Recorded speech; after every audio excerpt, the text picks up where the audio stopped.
ಪೋಷಿಟಹಳ್ಳಿ ಗ್ರಾಮ ಪಂಚಾಯಿತಿಯಲ್ಲಿ 517ನೇ ನಾಡಪ್ರಭು ಕೆಂಪೇಗೌಡರ ಜಯಂತಿಯನ್ನು ಅದ್ದೂರಿಯಾಗಿ ಆಚರಿಸಿದರು.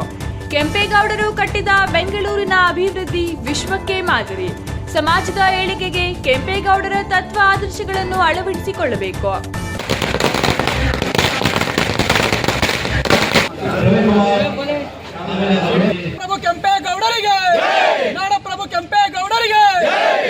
ಚಿಕ್ಕಬಳ್ಳಾಪುರ ತಾಲೂಕಿನ ಪೋಷಿಟಹಳ್ಳಿ ಗ್ರಾಮ ಪಂಚಾಯಿತಿಯಲ್ಲಿ ಗ್ರಾಮ ಪಂಚಾಯಿತಿ ಆಡಳಿತ ಅಧಿಕಾರಿಗಳು ಮತ್ತು ಪಂಚಾಯಿತಿಯ ಮಾಜಿ ಅಧ್ಯಕ್ಷರು ಮತ್ತು ಸದಸ್ಯರು, ಊರಿನ ಮುಖಂಡರು, ಯುವಕರು ಸೇರಿ ಕೆಂಪೇಗೌಡ ಜಯಂತಿಯನ್ನು ಪಟಾಕಿ ಸಿಡಿಸಿ ಸಿಹಿ ಹಂಚುವ ಮೂಲಕ ಅರ್ಥಪೂರ್ಣವಾಗಿ ಆಚರಿಸಿದರು. ಚಿಮುಲ್ ನಿರ್ದೇಶಕರಾದ ಭರಣಿ ವೆಂಕಟೇಶ್ ಮಾತನಾಡಿ, ನಾಡಪ್ರಭು ಕೆಂಪೇಗೌಡರು ಕೇವಲ ಬೆಂಗಳೂರು ನಗರ ನಿರ್ಮಾತೃಗಳಷ್ಟೇ ಅಲ್ಲ, ದೂರದೃಷ್ಟಿಯ ಆಡಳಿತಗಾರ, ಸಮಾಜ ಸುಧಾರಕ ಹಾಗೂ ಕನ್ನಡ ನಾಡಿನ ಹೆಮ್ಮೆಯ ನಾಯಕರು. ಅವರ ಆದರ್ಶಗಳು ಇಂದಿನ ಯುವಜನತೆಗೆ ದಾರಿದೀಪವಾಗಿದ್ದು, ಪ್ರತಿಯೊಬ್ಬರೂ ಅವರ ಜೀವನ ಮೌಲ್ಯಗಳನ್ನು ಅಳವಡಿಸಿಕೊಳ್ಳಬೇಕು. ಅವರು ಸಣ್ಣ ಹಳ್ಳಿಯಾಗಿ ಇದ್ದ ಬೆಂಗಳೂರನ್ನು ವಿಶ್ವಮಟ್ಟದ ನಗರವಾಗಿ ರೂಪಿಸುವ ಕನಸನ್ನು ಕಂಡು ಅದಕ್ಕೆ ಭದ್ರ ಬುನಾದಿ ಹಾಕಿದ ಮಹಾನ್ ವ್ಯಕ್ತಿತ್ವ ಕೆಂಪೇಗೌಡರದ್ದಾಗಿದೆ ಎಂದರು. ಕೆಂಪೇಗೌಡರ ಆಡಳಿತದಲ್ಲಿ ಪಾರದರ್ಶಕತೆಗೆ ಒತ್ತು ನೀಡುತ್ತಿದ್ದರು. ಅಲ್ಲದೆ ಕೃಷಿಗೆ ಉತ್ತೇಜನ, ಕೆರೆಗಳ ನಿರ್ಮಾಣ, ದೇವಾಲಯಗಳ ಅಭಿವೃದ್ಧಿ ಹಾಗೂ ಸಾಮಾಜಿಕ ಸಾಮರಸ್ಯಕ್ಕೆ ಕೂಡ ಹೆಚ್ಚಿನ ಆದ್ಯತೆ ನೀಡಿದರು. ಅವರ ದೂರದೃಷ್ಟಿಯ ಫಲವಾಗಿ ಬೆಂಗಳೂರು ಇಂದು ಜಾಗತಿಕ ಮಟ್ಟದಲ್ಲಿ ಗುರುತಿಸಿಕೊಂಡಿದೆ ಎಂದರು. ಯುವಜನತೆಗೆ ಕೆಂಪೇಗೌಡರ ದೇಶ ಪ್ರೇಮ, ನಾಯಕತ್ವ, ಪರಿಶ್ರಮ ಮತ್ತು ಸಮಾಜಮುಖಿ ಚಿಂತನೆಗಳನ್ನು ಅಳವಡಿಸಿಕೊಂಡು ಸಮಾಜದ ಅಭಿವೃದ್ಧಿಗೆ ಕೈಜೋಡಿಸಬೇಕು.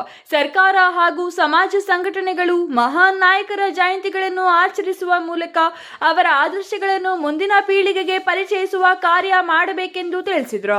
ಜಯಂತಿಯ ಪ್ರಯುಕ್ತ 517 ವರ್ಷದ ನಾಡಪ್ರಭು ಕೆಂಪೇಗೌಡರ ಆಚರಣೆ ಅಂತ ಏನು ಸರ್ಕಾರದಿಂದ ಪ್ರಕಟಣೆ ಆದಾಗಿಂದಲೂ ಇದುವರೆಗೂ ಏನ್ ಮಾಡ್ಕೊಂಡ್ ಬರ್ತಾ ಇದ್ದೀವಿ. ಮುನಿಯಪ್ಪನವ್ರು ಹೇಳ್ದಂಗೆ ನಾಡನ್ನ ಕಟ್ಟಿ ಬೆಳೆಸಿದಂತ ನಾಡಪ್ರಭು ಕೆಂಪೇಗೌಡರನ್ನ ಮೂರ್ತಿನ ನಮ್ಮ ಇಂಟರ್ನ್ಯಾಷನಲ್ ಏರ್ಪೋರ್ಟ್ ಆಗಿ ಮಾಡಿದಾಗ ಇಡೀ ವಿದೇಶದವ್ರು ಬಂದಿದ ತಕ್ಷಣ ನಾಡಪ್ರಭು ಕೆಂಪೇಗೌಡರು ಇಂಟರ್ನ್ಯಾಷನಲ್ ಏರ್ಪೋರ್ಟ್ ಅಂತ ಹೇಳ್ತಾರೆ. ಇಡೀ ದೇಶ ವಿದೇಶಗಳವ್ರು ಬಂದು ಇಳಿದಾಗ ಆ ಸ್ಟ್ಯಾಚ್ಯೂನ ನೋಡ್ಕೊಂಡು ಹೋಗ್ಬೇಕು. ಬಹುಮುಖ್ಯವಾಗಿ ಇಡೀ ನಮ್ಮ ಕರ್ನಾಟಕ ರಾಜ್ಯದಲ್ಲಿ ಕೋಲಾರ ಮತ್ತು ಚಿಕ್ಕಬಳ್ಳಾಪುರ ಅವಿಭಾಜ್ಯ. ಮೊದಲು ಕೋಲಾರ ಜಿಲ್ಲೆ ಅಂತಿತ್ತು. ಇಡೀ ನಮ್ಮ ರಾಜ್ಯದಲ್ಲಿ ಎಲ್ಲಿಗೆ ಬೇಕಾದ್ರೂ ಹೋಗಿ ಕೋಲಾರ, ಚಿಕ್ಕಬಳ್ಳಾಪುರ ಇದ್ದಷ್ಟು ಕೆರೆಗಳು ಇಡೀ ನಮ್ಮ ರಾಜ್ಯದಲ್ಲಿ ಎಲ್ಲೂ ಇಲ್ಲ. ಅಂತ ಕೆರೆಗಳನ್ನ ನಿರ್ಮಾಣ ಮಾಡಿ ಆ ನಿರ್ಮಾಪಕ ಯಾರು ಅಂತ ಹೇಳಿದ್ರೆ ಇವತ್ತು ಸಣ್ಣ ಮಕ್ಕಳು ಕೂಡ ಕೇಳಿದ್ರು ಗೊತ್ತಾಗುತ್ತೆ. ನಾಡಪ್ರಭು ಕೆಂಪೇಗೌಡರು ಈ ಕೆರೆಗಳು ಕಟ್ಟಿದ್ರು, ನಾಡು ಕಟ್ಟಿದ್ರು. ಬೆಂಗಳೂರು ನಗರ ಅಂತ ಮುನಿಯಪ್ಪನವ್ರು ಹೇಳ್ತಿದ್ರು. ಒಂದು ಸಮುದ್ರ ಬೇಕಂತೆ, BBMP ಅಂತ ಒಂದು ಬೃಹತ್ ನಗರನ ಸ್ಥಾಪನೆ ಮಾಡೋದಕ್ಕೆ ನದಿ ಇರಬೇಕು, ಇಲ್ಲ ಸಮುದ್ರ ಇರಬೇಕು. ಅಲ್ಲಿ ಎಲ್ಲಾ ಚಟುವಟಿಕೆಗಳು ಇರ್ತದೆ, ನಗರ ಬೆಳೀತದೆ ಅಂತ. ಬೆಂಗಳೂರು BBMP ಬೃಹತ್ ಬೆಂಗಳೂರು ಇವತ್ತು ಸ್ಥಾಪನೆ ಆಗಿರೋದಕ್ಕೆ ಯಾವ ಹಳ್ಳ ಕೊಳ್ಳ, ಯಾವ ಸಮುದ್ರ, ನದಿ ಏನೂ ಇಲ್ಲ. ಹಾಗಾಗಿ ಇಂಥ ಸ್ಥಾಪನೆಯವ್ರನ್ನ ಈಗ 517 ವರ್ಷ ಆದ್ರೂ ಜನ ಜ್ಞಾಪಕ ಇಟ್ಕೊಳ್ತಾ ಇದ್ದಾರೆ ಅಂದ್ರೆ ಅದಕ್ಕೆ ಕಾರಣಕರ್ತರೆ ಅವರು. ಹಾಗಾಗಿ ನಾಡಪ್ರಭು ಕೆಂಪೇಗೌಡರ ಜಯಂತಿಯನ್ನ ಪ್ರತಿ ವರ್ಷ ಇದೇ ರೀತಿ ಆಚರಿಸಿಕೊಂಡು ಹೋಗೋಣ ಅಂತ ಹೇಳ್ಬಿಟ್ಟು ನಮ್ಮ ಪಂಚಾಯಿತಿ ಎಲ್ಲ. ಇದು ಇನ್ನೊಂದು ವಿಶೇಷ, ಈ ಕೆಂಪೇಗೌಡ ನಾಡು ಬರೀ ಒಕ್ಕಲತನಕ್ಕೆ, ಒಕ್ಕಲಿಗರಿಗೆ ಸೀಮಿತ ಅಲ್ಲ. ಅವರು ಬಹಳ ಮುಂದಾಲೋಚನೆ ಇಟ್ಕೊಂಡು ಎಲ್ಲ ಸಮಾಜದ ವರ್ಗದವ್ರನ್ನ ಇಟ್ಕೊಂಡು ಎಲ್ಲ ಒಗ್ಗಟ್ಟಾಗಿ ಒಟ್ಟಿಗೆ ತಗೊಂಡು ಹೋಗ ಅಂತ ಒಂದು ಕೆಂಪೇಗೌಡರು ಮನೋಭಾವ ಐತಲ್ಲ, ಆ ಮನೋಭಾವನ ಇವತ್ತು ನೆನೆಸ್ಕೊಂಡು ನಾವು ಈ ಆಚರಣೆ ಮಾಡ್ತಾ ಇದ್ದೀವಿ ಅಂತ ಹೇಳಿ ನನ್ನ ಮಾತು ಮುಗಿಸ್ತೇನೆ.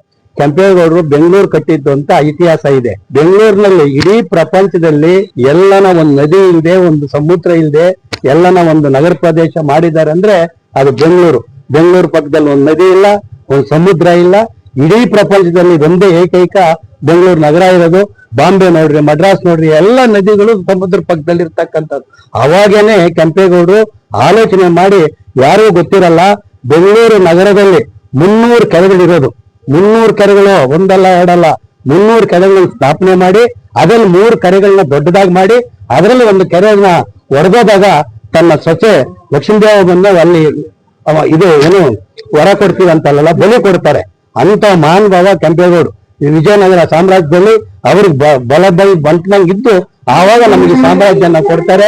ಶಿವಗಂಗೆವರೆಗೂ ಸ್ಥಾಪನೆ ಮಾಡಿ ಯಲಹಂಕದಲ್ಲಿ ಒಂದು ಬಾಗಿಲಿದೆ, ಮಾಗಡಿ ಹತ್ರ ಅವ್ರ ಸಮಾಧಿ ಎಲ್ಲ ಇದೆ.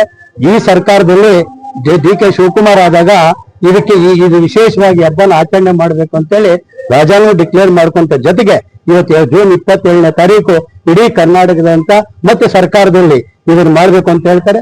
ಅದೇ ರೀತಿ ಹಿಂದೆ ಕುಮಾರಸ್ವಾಮಿ ಅವರು ಮತ್ತೆ ಸಿದ್ದರಾಮಯ್ಯ ಅವರು ಇದನ್ನ ಪ್ರಾಧಿಕಾರ ಮಾಡಕ್ಕೆ ಎಲ್ಲ ಮಾಡಿ, ಪ್ರಾಧಿಕಾರನೂ ಇದೆ. ಎಲ್ಲ ಒಂದು ಈ ಕೆಂಪೇಗೌಡರಿಗೆ ಯಾವ ರೀತಿ ಸನ್ಮಾನ ಕೊಡ್ಬೇಕು, ಅವ್ರು ಏನು ಹೋರಾಟ ಕೊಟ್ಟಿದ್ರೋ ಅದಕ್ಕೆ ನಾವು ಇದನ್ನ ಮಾಡ್ತಾ ಇದ್ದೀವಿ. ಅದನ್ನೇ ವಿಶೇಷವಾಗಿ ಹೇಳೋದು. ಅದಕ್ಕೆ ನಾನು ಹೇಳ್ತಾ ಇರೋದು, ಕೆರೆಗಳು ಮುಖ್ಯ ಅನ್ನೋದು ಯಾಕೆ ಬಂತು ಅಂದ್ರೆ, ಕೆಂಪೇಗೌಡರು ಆ ಕಾಲದಲ್ಲೇನೆ 517 ವರ್ಷದ ಹಿಂದೆನೆ ಅವ್ರಿಗೆ ಕೆರೆಗಳು ಮುಖ್ಯ ಅಂತ ತೋರಿಸಿರೋದ್ರಿಂದ ಇವತ್ತು ಬೆಂಗಳೂರು ನಗರ ಇರ್ಬೇಕಾದ್ರೆ ಅದು ಇನ್ನೊಂದು ವಿಶೇಷ. ಕೆಂಪೇಗೌಡರಲ್ಲಿ ಬೆಂಗಳೂರು ನಗರದಲ್ಲಿ ನೋಡಿ ನಗರಪೇಟೆ ಅಂತಿದೆ, ಬ್ರಾಹ್ಮಣರ ಬೀದಿ ಇದೆ, ಕುಂಬಾರ ಪೇಟೆ ಇದೆ. ಎಲ್ಲ ಒಂದೊಂದು ಸಮಾಜಕ್ಕೆ ಒಂದೊಂದು ಸಮಾಜ ಒಂದು ಕಡೆ ಇದ್ರೆ ಕುಂಬಾರದೊಂದು ಇದೆ. ಎಲ್ಲ ಒಂದೊಂದು ಕಡೆ ಇದ್ರೆ ಆ ಸಮಾಜದವರು ಇಂಥ ಉತ್ಪತ್ತಿ ಆಗುತ್ತೆ. ಕುಂಬಾರ ಅಂದ್ರೆ ಆ ಏರಿಯಾಗ ಹೋದ್ರೆ ಮಡಿಕೆ ಸಿಗುತ್ತೆ ಅಂತ, ಆಚಾರ್ಯ ಏರಿಯಾಗ ಹೋದ್ರೆ ನಮ್ಗೆ ಒಡವೆಗಳು ಸಿಗ್ತದಂತೆ. ಎಲ್ಲ ಒಂದು ಸಿಸ್ಟಮ್ಯಾಟಿಕ್ ಮಾಡಿದ್ದಂದ್ರೆ 517 ವರ್ಷಗಳ ಹಿಂದೆ ಈ ಸಿಸ್ಟಮ್ ಮಾಡಿದಾರೆ. ಅಂದ್ರೆ ಕೆಂಪೇಗೌಡರಿಗೆ ಇವತ್ತು ನಮ್ಮ ಈ ಸಮಾಜದಲ್ಲಿ ಗೌರವ ಕೊಟ್ಟು ಇಷ್ಟೆಲ್ಲ ನಾವು ಮಾಡ್ತಾ ಇದ್ದೀವಿ. ಇಂಟರ್ನ್ಯಾಷನಲ್ ಏರ್ಪೋರ್ಟ್ ಅಲ್ಲಿ ಕೆಂಪೇಗೌಡರ ವಿಗ್ರಹ ಮಾಡಿದಾಗ ಇಡೀ ವಿದೇಶದವರು ಯಾರೇ ಬಂದ್ರು ಫಸ್ಟ್ ಇಳಿದಾಗ ಕೆಂಪೇಗೌಡರು ನೋಡಿದಾಗ ನಮ್ಮ ಸಮಾಜಕ್ಕೆ ಹೆಚ್ಚಿನ ಗೌರವ ಬರ್ತದೆ. ಗೌಡ್ರು ಅಂದ್ರೆ ಏನು, ಗೌಡ್ರು ಅಂದ್ರೆ ಒಂದು ಒಕ್ಕಲ್ತನದಿಂದ ನಾವು ಮಾಡ್ತಾರೆ. ಸಮಾಜದಲ್ಲಿ ನಾವೆಲ್ಲಾ ಸಮಾಜದಿಂದ ಸಮಾನವಾಗಿ ನೋಡ್ತಕ್ಕಂತ ಇದ್ರೆ ಅದು ಗೌಡ್ರ ಸಮಾಜ ಅಂತ ನಮ್ಮ ಅಭಿಪ್ರಾಯ. ಆದ್ರೆ ಇವತ್ತು ನಮ್ಮ ಪೋಸೆಟ್ಟಲ್ಲಿ ಗ್ರಾಮ ಪಂಚಾಯತಿಯಲ್ಲಿ ಎಲ್ಲಾ ಸಮಾಜದವರು, ಎಲ್ಲಾ ಮುಖಂಡರು, ಬಿಜೆಪಿ, JDS, ಕಾಂಗ್ರೆಸ್ ಅನ್ನದ ಎಲ್ಲಾ ಭಾವನೆಯಿಂದ ಎಲ್ಲ ಒಗ್ಗಟ್ಟಾಗಿ ಇವತ್ತು ಕೆಂಪೇಗೌಡ ಜಯಂತಿ ಮಾಡ್ತಾ ಇದೀವಿ. ನಿಜವಾಗಿ ತುಂಬಾ ಸಂತೋಷ ಆಗಿದೆ. ಇದೇ ರೀತಿ ನೀವು ಪ್ರತಿ ವರ್ಷನೂ ನಮ್ಮ ಪಂಚಾಯತಿ ನಡೀಲಿ ಅಂತ ನಾನು ಆರೈಕೆ ಕೊಡ್ತೀನಿ. ಜಂಗಾಳಹಳ್ಳಿ ಅಶ್ವಥ್, ಪವರ್ ನ್ಯೂಸ್ 1, ಚಿಕ್ಕಬಳ್ಳಾಪುರ.